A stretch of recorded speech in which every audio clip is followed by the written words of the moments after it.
اس کے بعد حضرت حسن کی خلافت ہوئی 6 مہینے. لیکن اب جب جنگ کا معاملہ ہوا تو حضرت حسن نے دستبرداری اختیار کر لی، حضرت معاویہ کو تسلیم کر لیا خلیفہ. حضرت معاویہ صحابی ہیں، کاتب وحی ہیں، حضور کے برادر نسبتی ہیں، صالح ہیں. ام حبیبہ بہن ہے ان کی، جو حضور کی زوجہ محترمہ ہے. ان کا مقام بہت بلند ہے، لیکن ہم انہیں خلفائے راشدین میں شامل نہیں کرتے، اس لیے کہ ان کا جو خلافت کو اختیار کرنا یا حکومت اختیار کرنا یہ قبائلی عصبیت کی بنیاد پر تھا، باہمی مشورے کی بنیاد پر تھا. لیکن 20 سال تک ان کا دور حکومت ہے اور کوئی خون ریزی نہیں، کوئی غارت گری نہیں، کوئی اختلاف نہیں، کوئی بغاوت نہیں، کوئی جھگڑا نہیں. مدبر اس درجے کے تھے. اب آئیے آخری سٹیج آئی. حضرت معاویہ کو مشورہ دیا گیا. مغیرہ ابن شعبہ ایک بزرگ صحابی تھے کہ دیکھیے جناب امیر، مسلمانوں میں اختلاف ہوا، 4.5 سال 5 سال خانہ جنگی رہی. اب اگر پھر معاملہ آپ کے انتقال کے بعد ایسے ہی چھوٹ گیا تو اختلافات ہوں گے، جھگڑے ہوں گے، مختلف دعوے دار سامنے آئیں گے، جنگیں ہوں گی، پھر دوبارہ جو ہے فساد ہو جائے گا. آپ کسی کو نامزد کر دیجیے. اور پھر مشورہ دیا اپنے بیٹے یزید کو نامزد کر دیا. حضرت معاویہ ریلیکٹنٹ رہے، لیکن اس کے بعد انہوں نے مان لیا اور فیصلہ کر لیا. یہاں میں چاہتا ہوں کہ بات سمجھ لیں اچھی طرح. اس معاملے میں اگر آپ حضرت معاویہ کی نیت پر شک کریں گے تو مجھے آپ کے ایمان پر شک ہو جائے گا. نیت پر نہیں، غلطی ہو سکتی ہے. صحابی ہیں، نیت غلط نہیں تھی. نیت کیا تھی؟ اور میں سمجھتا ہوں 100% درست تھی کہ اب اتنا پانی گزر چکا ہے پل کے نیچے سے وقت کے دریا میں کہ بارے صحابہ سب رخصت ہو چکے. اب اکثریت 9 مسلموں کی ہے، عصبیتیں بھی ہیں، قبائلی عصبیتیں ختم تو نہیں ہوئی. لہذا جب تک کوئی قبائلی عصبیت پیچھے نہیں ہوگی حکومت کے، حکومت نہیں چل سکے گی. یہ ابن خلدون کا لفظ ہے، عصبیت، کوئی چیز جو جوڑے آپ کو. تو دینی عصبیت اب کمزور پڑ گئی ہے، اس لیے کہ حضور نے جن کو تربیت دی تھی وہ اب گئے، اکثر و بیشتر گئے. اب اگر ایسے ہی چھوڑ دیا گیا اور کوئی قبائلی عصبیت پشت پر نہ آئی تو پھر خانہ جنگی ہوگی. 5 سال تک ہوئی. اس بنا پر انہوں نے اسے صحیح سمجھا. آپ اختلاف کر سکتے ہیں، صحابہ کی رائے سے اختلاف ہو سکتا ہے، لیکن آپ ان کی نیت پر شک نہیں کر سکتے. بہرحال واقعہ کیا ہے تاریخی اعتبار سے کہ یہ 10ویں سال میں نامزد کر دیا یزید کو اپنے بعد خلیفہ کے لیے، ولی عہد. اس وقت تقریباً سب نے بات مان لی سوائے 5 افراد کے. وہ 5 افراد بہت اہم تھے، بہت. ابو بکر اہم ترین آدمی تھے، ان کے بیٹے عبد الرحمن ابن ابو بکر. عمر نمبر 2 تھے، عبداللہ ابن عمر. زبیر عبداللہ ابن زبیر. عباس عبداللہ ابن عباس. اور حسین ابن علی. حضرت حسن کا انتقال ہو گیا. اہل تشیع کا کہنا یہ کہ زہر دیا گیا، واللہ عالم، میں کچھ نہیں کہہ سکتا. میں کوئی تاریخ کا محقق اس معنی میں نہیں، میں موٹی موٹی باتیں جانتا ہوں. بہرحال انتقال ہو گیا. 5 آدمیوں نے نہیں مانا. لیکن دیکھیے یہ تھی تدبر کی بات حضرت امیر معاویہ کی.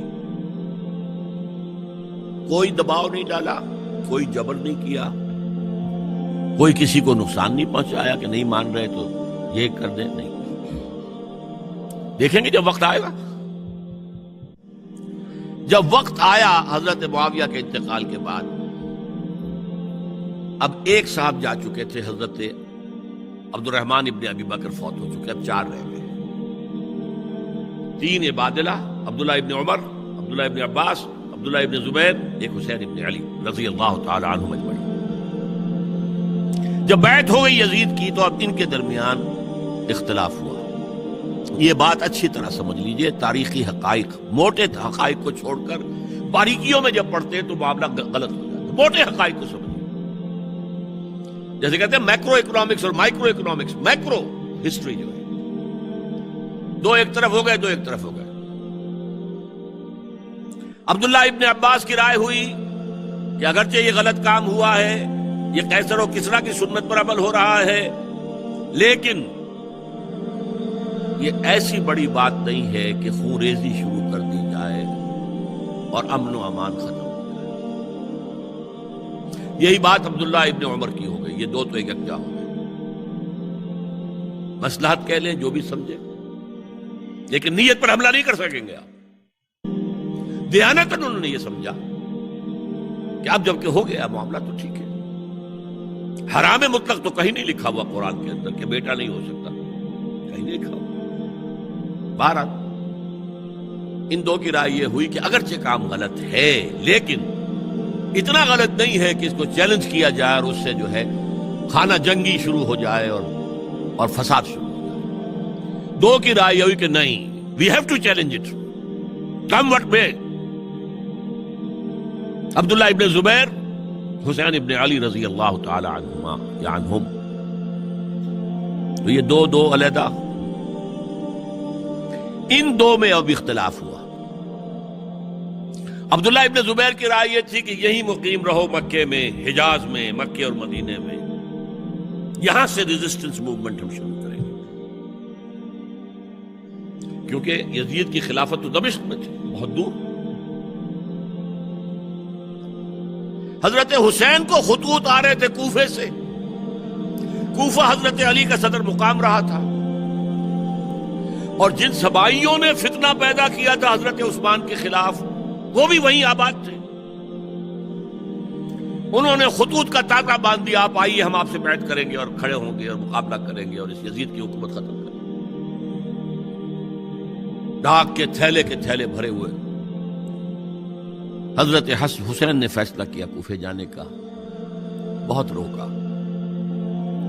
عبداللہ ابن عباس بہت ان سے بزرگ تھے عمر میں، اور ویسے بھی ایک اعتبار سے نانا تھے، ایک اعتبار سے پڑدادا تھے حضرت عبداللہ ابن عباس۔ حضور کے چچا زاد بھائی تھے تو نانا ہو گئے کہ نہیں؟ حضور نانا تھے کہ نہیں؟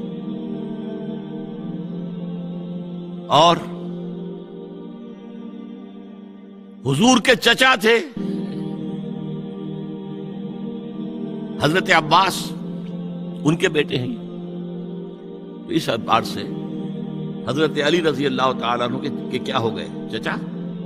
بہرحال میں کچھ گڑبڑ کر رہا ہوں اس وقت۔ وہ دوڑتے جا رہے تھے کہ حسین خدا کے لیے مت جاؤ، خدا کے لیے مت جاؤ، یہ کوفی تمہارا ساتھ نہیں دیں گے، الکوفی لا یوفی، کوفی وفا نہیں کرتا وعدہ، اور خدا کے لیے اگر جانا ہے اپنے گھر والوں کو یہاں چھوڑ دو۔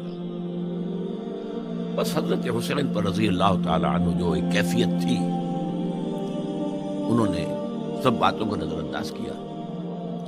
وہاں ہزاروں لوگوں نے مسلم بن عقیل جو حضرت حسین کے نمائندے کی حیثیت سے پہلے گئے تھے، ان کے ہاتھوں پر بیعت کیا، وہ خطوط آ رہے تو اور بھی بات پختہ ہو گئی۔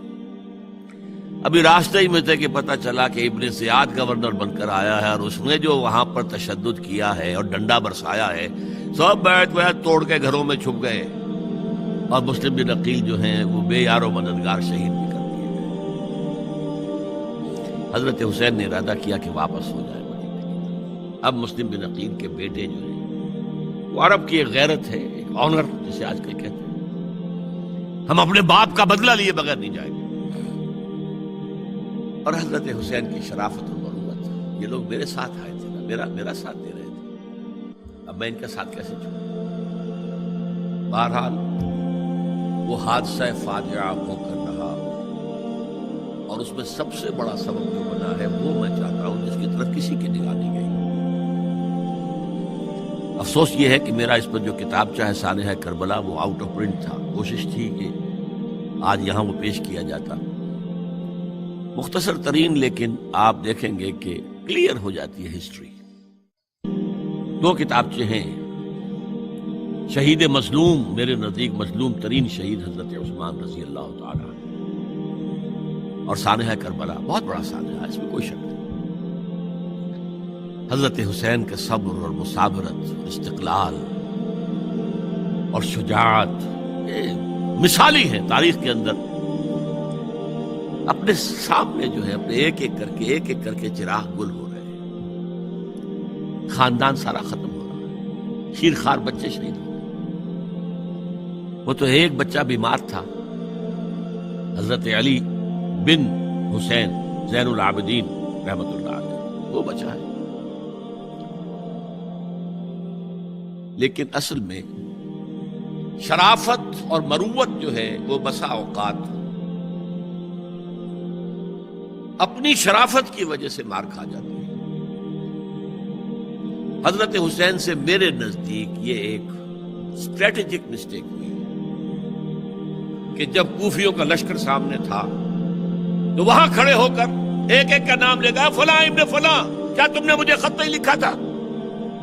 اے فلاں ابن فلاں کیا تم نے مجھے خط نہیں لکھا تھا؟ سب کے راز فاش کر رہے ہیں. اور دیکھو یہ میرے پاس یہ تھیلے بھرے ہوئے تمہارے خطوں کے موجود ہیں، تم نے مجھے بلایا اور میں آیا. یہ بات تھی جس کی بنا پر اب ان کے لیے کوئی چارہ نہیں تھا کہ انہیں شہید کر دیں، ورنہ تو یہ ہمارا بھانڈا پھوڑ دیں گے جا کر یزید کے پاس، تو ہماری کھالیں کھنچ جائیں گی. یہی وجہ ہے کہ حضرت حسین نے 3 آفرز کی. مجھے واپس مدینے جانے دو، نہیں. مجھے یزید کے پاس جانے دو، نہیں. مجھے کہیں اسلامی سرحد پر بھیج دو، میں وہاں پر کافروں سے جنگ کرتے ہوئے زندگی ختم کر لوں گا، نہیں. ہیئر اینڈ ناؤ بیٹھ کرو.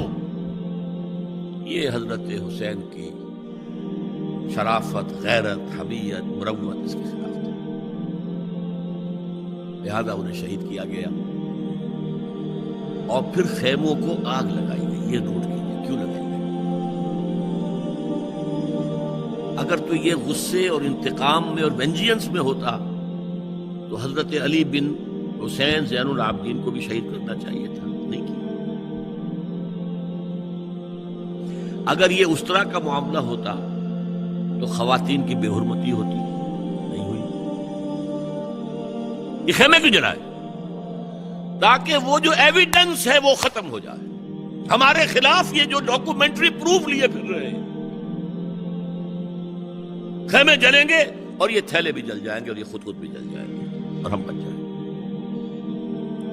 یہ ہے میرا تجزیہ. بہرحال اس میں کوئی شک نہیں کہ تاریخ انسانی کے عظیم حوادث میں سے وہ ہے، اور میرے نزدیک حضرت حسین رضی اللہ تعالیٰ عنہ کا اختلاف کر سکتا ہے، جو چاہے کرے. حضرت حسین سے اختلاف کرے اور اتفاق کرے حضرت عبداللہ ابن عمر، عبداللہ ابن عباس کے ساتھ، تب بھی ٹھیک ہے. اور اگر حضرت عبداللہ ابن عباس اور عبداللہ ابن عمر سے اتفاق کرے اور حضرت حسین ان سے اختلاف کرے، تب بھی شک ہے. معصوم کوئی نہیں. ہمارے نزدیک معصومیت خاصہ نبوت ہے. نبوت ختم ہوئی حضور پر، معصومیت ختم. غلطی ہر ایک سے ہو سکتی ہے اور آپ رائے رکھ سکتے ہیں، لیکن کسی صحابی کی نیت پر حملہ نہیں کریں گے. صحابی کی نیت پر حملے کا مطلب کیا ہے کہ محمد صلی اللہ علیہ وسلم تزکیہ نفس نہیں کر پائے. یہ ریفلیکٹ کرے گی حضور کی اس پوری کی پوری جد و جہد پر کہ شخصیت سازی نہیں کر پائے محمد صلی اللہ علیہ وسلم. نہیں، معاذ اللہ ثم معاذ اللہ ثم معاذ اللہ. بہرحال یہ ہے تاریخ کے اعتبار سے ہمارے ہاں جو عظیم ترین ذی الحج کے مہینے میں حضرت عثمان شہید ہوئے تھے. 28 ذی الحج کو حضرت عمر پر حملہ ہوا تھا. 1 محرم کو ان کی شہادت ہوئی تھی. 10 محرم کو یہ سانحہ کربلا پیش آیا تھا. یہ ہماری اس ابتدائی تاریخ کے اہم لینڈ مارک سے جنہیں ہم شہادت کے نام سے جانتے ہیں. لیکن میں اب پھر دوبارہ کہوں گا، یہ اللہ کی راہ میں قتل ہوئے. وَلَا تَقُولُوا لِمَنْ يُقْتَلُ فِي سَبِيلِ اللَّهِ أَمْوَاتٌ بَلْ أَحْيَاءٌ وَلَكِنْ لَا تَشْعُرُونَ. ولا تحسبن الذین قتلوا فی سبیل اللہ امواتا بل احیاء عند ربہم یرزقون. لیکن وہ شہادت علی الناس کی ذمہ داری جو مجھ پر اور آپ پر ہے، حضرت حسین کو یاد کر لیں، حضرت عثمان کو یاد کر لیں، ان کے لیے کوئی رنج اور غم کا اظہار کر لیں، اس سے کچھ حاصل نہیں ہے. حاصل تو یہ ہے کہ شہادت علی الناس کی تیاری کی جائے.